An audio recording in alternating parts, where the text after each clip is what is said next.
Hello guys, good morning. কি খবৰ আপোনালোকৰ? ভালনে? মোৰ পিছে একদম তামাম ভাল দেই। কালি ৰাতি যেটোহে হ'ল, এতিয়া মনটো ইমান ভাল লাগি আছে নহয়, মই কৈছো নহয় মনটো ইমান ভাল লাগি আছে নহয়। কালি ৰাতি 12টা বজাত মানুহজনী নিজে উঠিছে আৰু মুকু উঠাইছে নহয়। মোৰ এজনীয়ে মাইকী গাইছ, যিখন মৰম কৰে নহয়, যিখন মৰম কৰে, বেলেগৰ মাইকীও চাগে মোক ইমান মৰম নকৰিব। তাৰপৰা ৰাতি 12টা বজাত এটা ঘাপকে উঠিলে নহয়। তাৰপিছত যিখন হ'ল নহয়, মই আপোনালোকক গোটেই দৃশ্যটো দেখুৱাই আছো মই। কিন্তু তাৰ আগতে মই আপোনালোকক এটা কথা কৈ লওঁ। মানুহজনী অস্ত্ৰোপচাৰ কৰা এমাহ হৈছেহে দেই।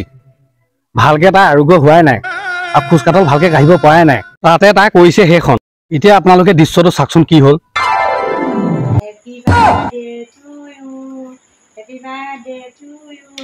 পেকেটৰ কেক, তামোল কটা কটাৰী, আয়ো দেহি।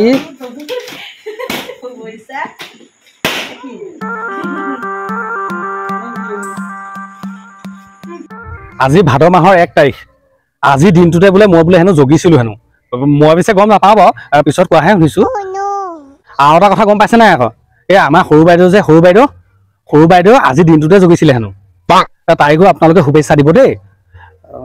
মই দেখাই দিছো আপোনালোকক, এইজনী পেটুলিজনী চাওক, এইজনী হেপী বাৰ্থডে কণী। তাই আকৌ সেই মোতকৈ 2 বছৰ ডাঙৰ আকৌ। ভিডিঅ'টো শেষলৈকে চোৱাৰ বাবে আপোনালোকক ধন্যবাদ জনাইছো। আৰু মানুহজনী অসুখটো ভাল হ'বৰ কাৰণে আপোনালোকে আশীৰ্বাদ দিব আৰু মোৰ চেনেলটো ছাবস্ক্ৰাইব কৰি দিব দেই। আৰু এনেকৈ জমনি মই বনাই থাকিম আকৌ, কৈছো কিন্তু।